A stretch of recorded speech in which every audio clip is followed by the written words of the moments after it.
One of the legacies President Biden leaves behind when he exits the White House is his record on conserving and protecting the country's public lands and water.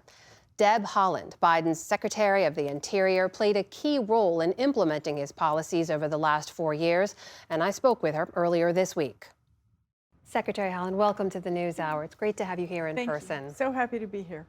So, as the very first Native person ever to serve as Cabinet Secretary in United States history, we should point out you were leading a department that once worked to remove Indigenous people from their land. And I know a lot has been written about how you wanted to use this role to really examine and grapple with history here in America. A big part of this was the work you did looking into the actual work governments did to separate Indigenous children from their families, put them into boarding schools, strip them of their history and language and culture. When President Biden issued an apology for these actions, what was that moment like for you? What stays with you? Oh, absolutely. Yes, that was absolutely an historic moment. And sitting in the crowd, listening to the president with my fellow Indigenous friends and relatives around me, it was very profound. Now, we finished that second report for the boarding school initiative, and we put a list of recommendations. And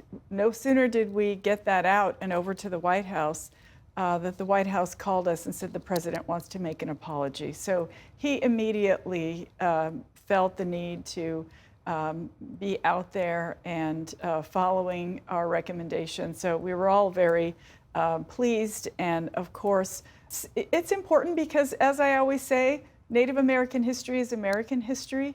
And we all need to, as Americans, we all need to heal from these tragic moments in our history. And so the healing part of what we have done, we hope is what really comes of all of the work that we accomplished on this issue.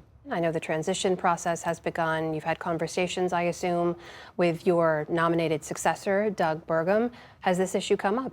So I haven't actually had any conversations with the incoming secretary, although I do want to point out that the mission of the Department of the Interior does not change. It's the same mission throughout history that we were dedicated to. So we can hope that the 65,000 career staff who remain at the department, even though I'm leaving, will move so many of the issues that we found important enough to work on forward.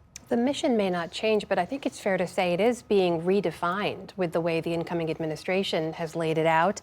Doug Burgum is said to be taking on a much more expansive role, much more energy focused as well. He's going to have a seat on the National Security Council.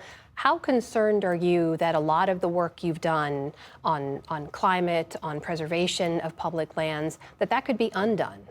So there is a lot that can never be undone. President Biden's Investing in America agenda that essentially moved $45 billion to our nation's Indian tribes for climate resilience, for landscape restoration, for infrastructure.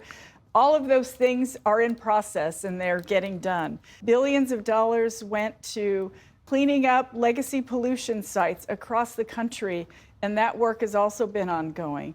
There is so much that could never be undone because the work is getting completed.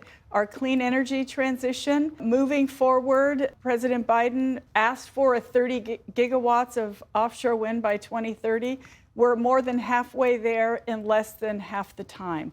So we have really moved the needle on a clean energy transition, on legacy pollution, on Indian country. And so we feel good about the opportunities that remain for all of those sectors. This moment of transition, I need to ask you to look back slightly because in the past you have called Mr. Trump a threat to democracy.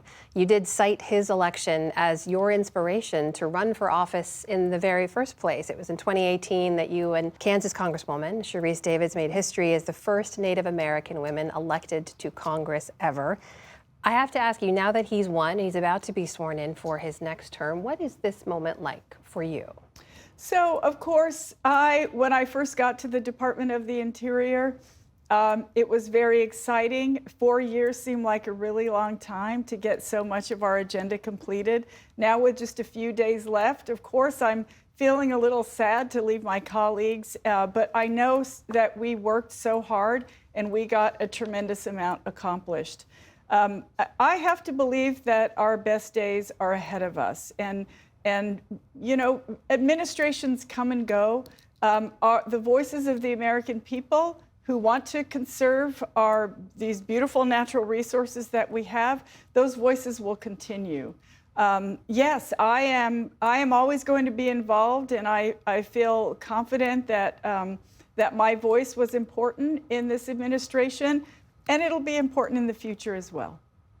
What's ahead for you? What's next? I'm going to go back to New Mexico. Looking forward to some enchiladas with red chili, quite frankly. You know, we have an amazing group of political appointees that my colleagues that I served with at the department, we're all sort of spreading out to do some amazing things. And so I look forward to staying in touch with all of them and absolutely advocating for the things we know we need for our planet. Deb Haaland, outgoing Secretary of the Interior. Madam Secretary, thank you so much for being here.